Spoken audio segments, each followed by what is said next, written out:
How you doing, folks? So in the previous video about this MX-5 we discussed a misfire and I set about trying to actually isolate what was causing the problem. So this time I'm going to go a bit further.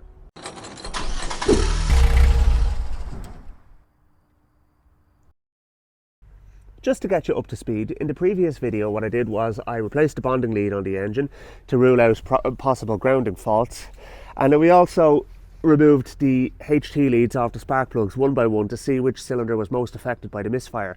Turned out to be cylinder 3, and then I removed the spark plug on that cylinder and found that it was badly fouled. Now, a fouled spark plug is generally caused by incorrect fueling, so what we need to do now is find out what's going on with that. But what I want to do first of all is see is there any fault code stored in the memory on the ECU on this. Now, this predates OBD2 by quite a long margin. This car is 93, I think OBD2 came in 96, but there is still a way of actually getting the fault codes out of it, so I'm going to show you how to do that now. So although this car actually doesn't have OBD2, it does have a diagnostic port. It's a proprietary one, I suppose you could call it, and this is it here.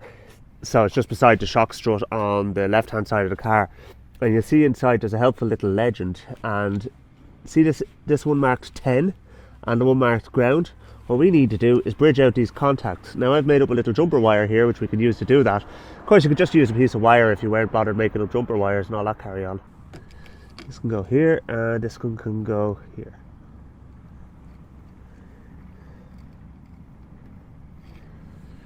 So there we go. So they're both bridged out now. So now what we're going to do is we're going to turn on the ignition.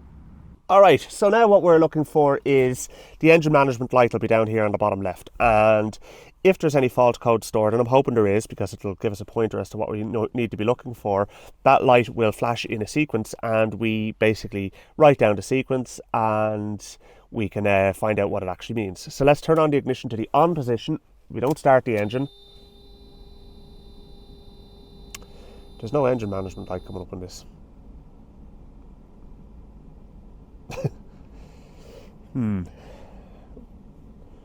Well, straight away that's an issue. There should be one somewhere. I wonder where. Maybe it's in the top right. Nothing's ever straightforward, is it? Of course there's no engine management light on this car because it's a Unis Roadster and not a Mazda MX-5, but there is a way around that by all accounts, so I'm going to try a little bit of jiggery pokery and see if we can actually hook up an engine management light of sorts. So let me get my bodging kit together and we'll set about doing this. I do a bit of electrical tinkering and stuff like that as well, so I actually have a stash of electronic parts. This is a 2K resistor and a red LED, so we're going to use these two to make our fault light. So what we need to do is solder the resistor onto the long leg of the LED, and then we're going to basically put some flying leads onto that we can connect into the diagnostic socket. Alright, so just my 12 volt power supply I have here, I'm just going to test this, and there we go. So we have a working bulb. Okay, so that's step one. Step two is we need to attach our flying leads to it. So let's do that now. Okay, so there we go. There is the finished product minus the heat shrink. So I'm going to put heat shrink over that now as well, which will protect everything, and then we'll get it into the car. That's going to do us nicely. All right, so let's get in the car. Okay, so positive of the LED goes to the B+, and remember LEDs are polarity sensitive, and the negative goes to the FEN block, so that is over here. So now that is our that's our setup. So let's power it on and see if we get any light flashing on this. Okay, so straight away we have an engine management light, but that's normal because the engine's not running. So let's connect this. We want to see is that flashing, and is it going to happen for us? Let's turn it off and on again. I can see it through here, so when I turn it on, I can see it's on now, and it went off. So that's kind of what you would expect to find for the engine management light, but is it going to start flashing? That's what we want to know. By the way, I'm going to actually leave this connected in underneath here, so I'm actually going to take this out, but I'm going to leave this here, and I'm even thinking what I might do is actually drill a little hole in this so that we can actually have it sticking out. Anyway, right, so we don't have an engine management light coming up, or we don't have any fault code showing up. So what I'm going to do is I'm going to take that out. We're going to start the engine. So that's on now, right? So we're going to start the engine and we're going to see if our engine management light goes out or if it stays on.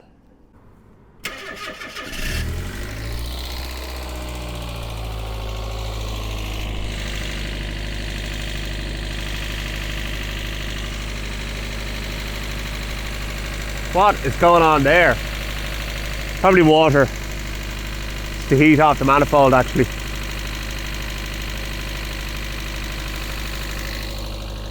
But look at the smoke off it. And that's not normal.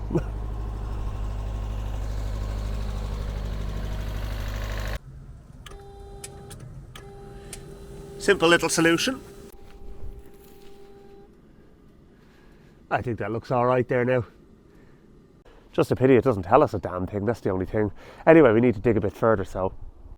Okay, what I want to do now is try cleaning the MAF sensor, which is going to be in here. So I'm going to just take off the air filter housing lid and have a look and see what's going on there. Okay, so let's see what we're dealing with here.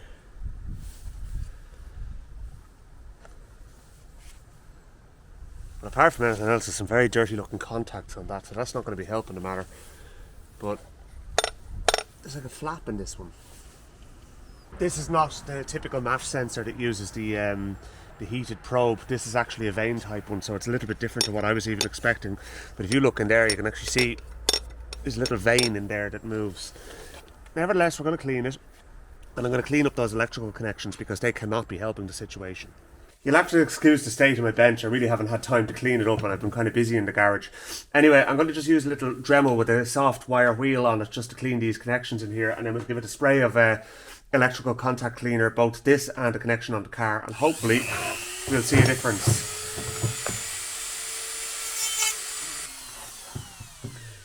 Now let's give that a spray of electrical contact cleaner. Okay. Now, there's what looks to be a thermocouple or probe or something in the inlet as well. And I'm wondering, is that like the intake air temperature sensor? But anyway, let's give it a little spray of this. I actually bought a airflow sensor cleaner, but that's for the other type ones, which I actually thought this car had but doesn't. So anyway, the probe is down in there. Just going to give that a little spray anyway.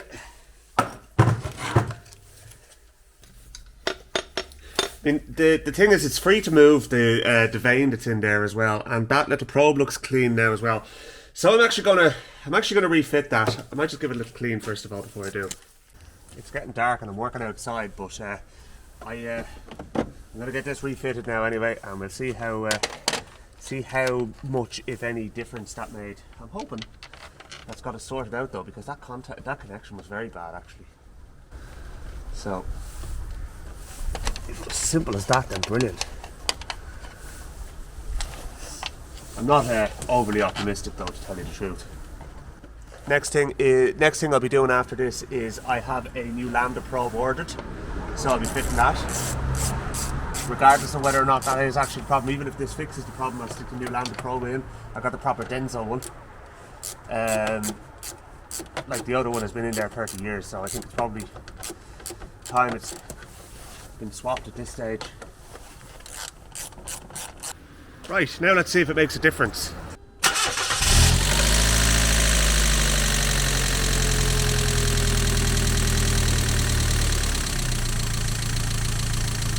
Hey, that is not sounding bad, folks. It turns out, by the way, that tickiness is a characteristic trait of MX-5 NAs.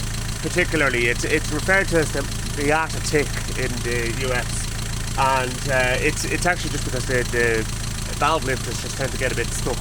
But a good burn will hopefully free it up a little bit, but it's absolutely fine.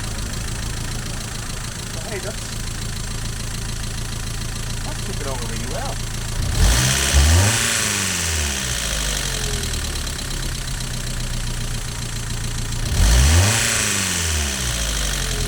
My little engine management light is not on either.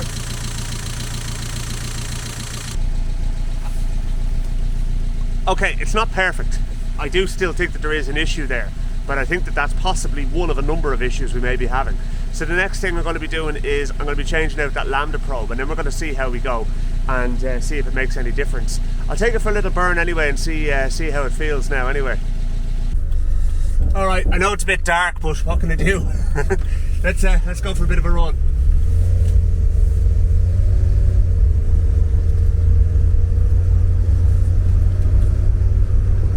Nothing wrong with how it's pulling along there now.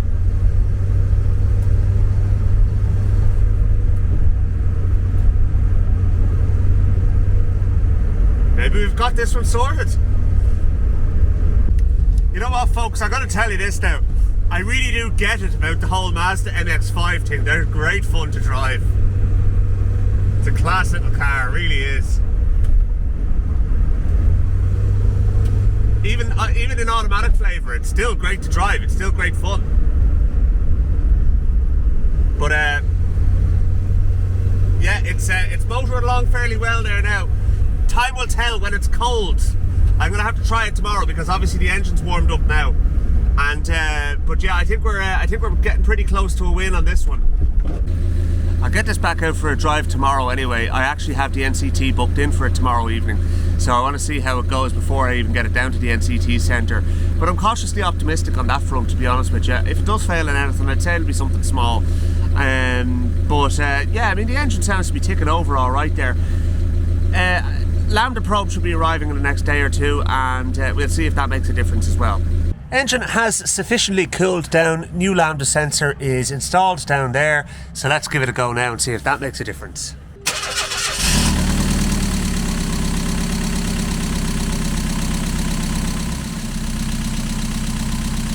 I think we might be on to a winner, folks.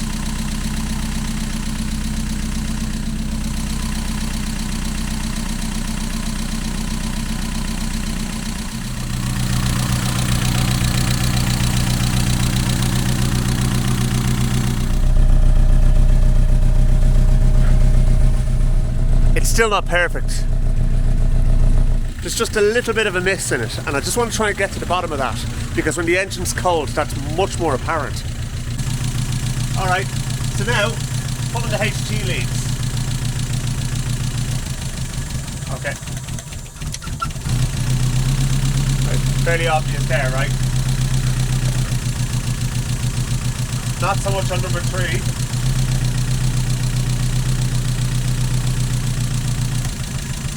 Very obvious on 2. Or not very obvious. Yeah, it is very obvious on 2. And very obvious on 1. Number 3 cylinder. Right. I'm going to change out that coil pack. Okay, so from left to right, it's cylinders 3, 2, 4, 1. So we're going to lift out the coil pack. Get the electrical connector off here.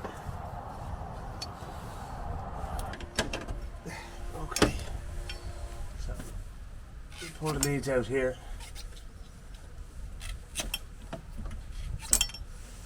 Now, see, I'm just looking here, like, it's looking a little bit distressed there.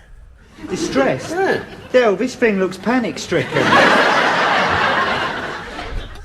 So, whether or not that's actually going to cause a problem or not, not entirely sure, but let's try the other one.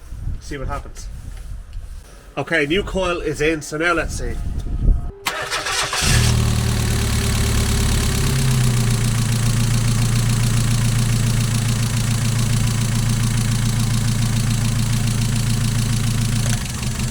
Okay.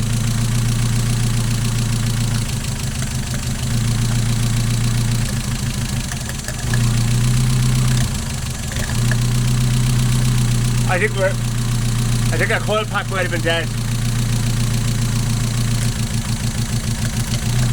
That's a very apparent difference there now.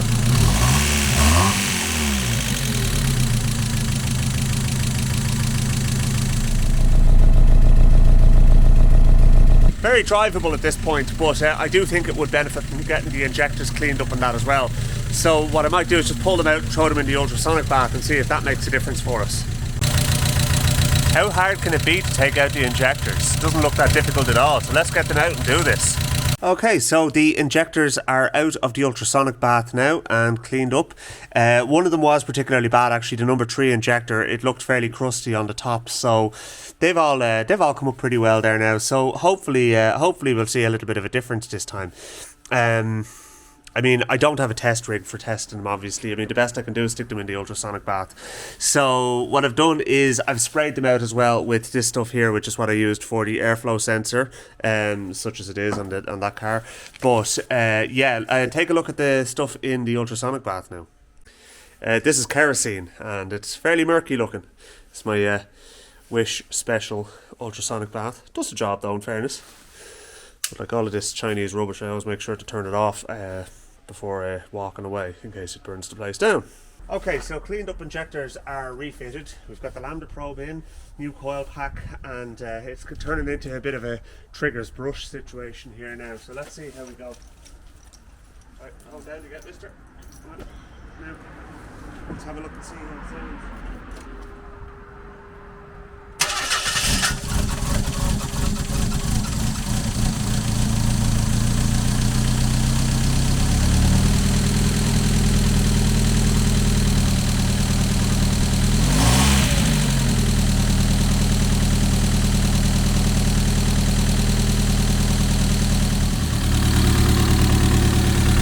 That's not sounding too bad at all.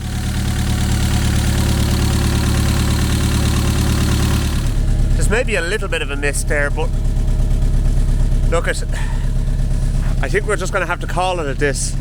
Right, the only thing left to do really is to take it for a spin, and I'm going to be driving it down to the NCT centre now this evening to see how it fares out, and hopefully it passes. If it does, happy days. If it doesn't, I don't think it'll fail on anything major. I'll bring it back when I've got the NCT done. Okay, so obviously it is the following day, and I am pleased to report that the NCT was what I would call a successful failure. It only failed on 2 minor things. One of them is the headlight beam alignment, which I'll have to get a shop to do because I don't have the tool for that. And secondly is an exhaust leak. Now, I just probably need to tighten up a couple of unions. The problem there is the fact that because of the fact that there's an exhaust leak, they weren't able to do the emissions test, and that misfire is pretty bad, especially when it's cold, because when I went driving last night to go over to the NCT centre, the engine was stone cold, and my god, it was gutless. Trying to get up the hill outside my house here, I had to just leave the gearbox in first and just let it rev out, because it's the only way I was getting up that hill, and it's not that steep. So yeah, I mean, look, it's clearly firing on 3 cylinders when it's cold. Next thing to do, let's get a compression test done.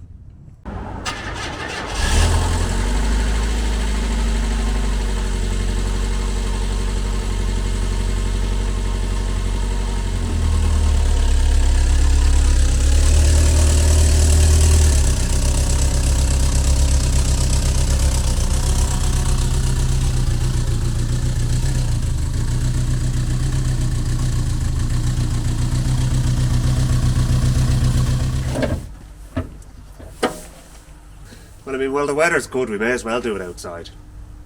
It's cold, but it's bright and dry. Let's get the plugs out first. And they're a bit carboned up, alright, but they're not terrible. You can see that they'd be firing. That's number 4, that's number 1. So, yeah, I mean, look, I'd say I'll give them a clean before I put them back in, but I'd say a good old Italian tune-up should see them right. So the next thing I'm going to do is we're going to get our compression tester set up, disconnect the coil pack, which is this lad over here. So that's disconnected, and we need to wire this open somehow so that it doesn't, we're getting all the air through the engine. And then we'll spin it over and see how we go. Okay, you guys keep an eye there and see how that looks. I don't have an easy way of cranking it over under the bonnet.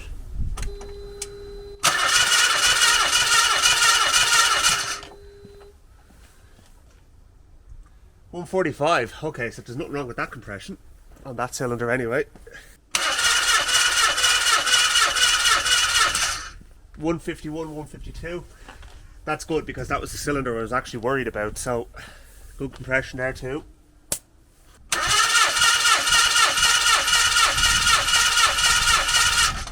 $135.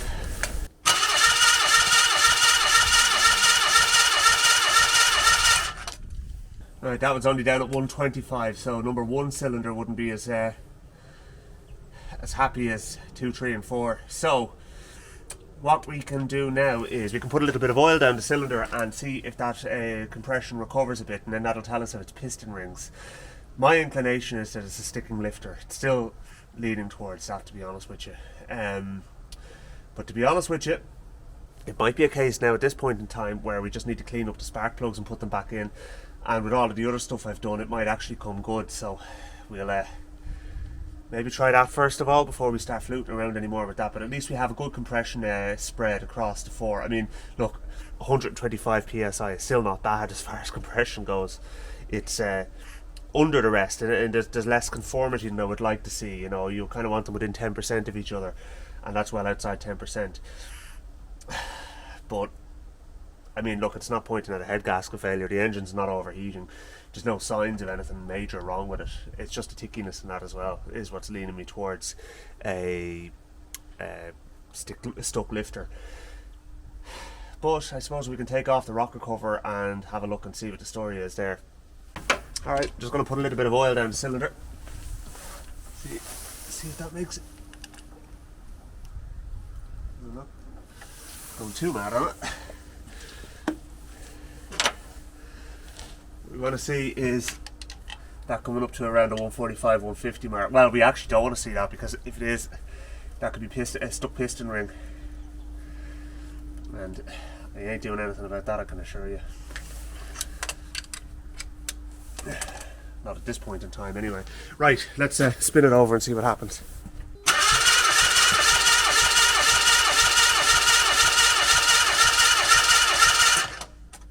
Alright, so 130. Maybe even 135. I mean, it's in the ballpark, really, like. Alright, so I've cleaned up the spark plugs there now, and what we're going to do next is I just want to make sure there are no vacuum leaks or anything like that, because that could actually also be affecting the gearbox. The reason being is there's a vacuum diaphragm on the side of the gearbox which determines when the engine or the gearbox actually changes gear based on the engine load. And if there's anything wrong with that, that could be the source of all of our problems in actual fact. But I don't think it is, to be honest. It's a bit of a reach. Every bit about it. It's the vacuum line has gone right down the back of the engine there. So what I'll probably have to do is get it up on the ramp and have a look and see if we can figure that out.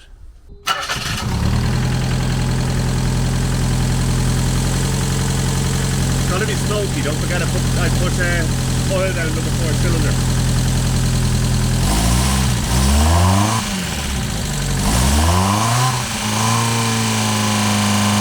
Burn that off anyway.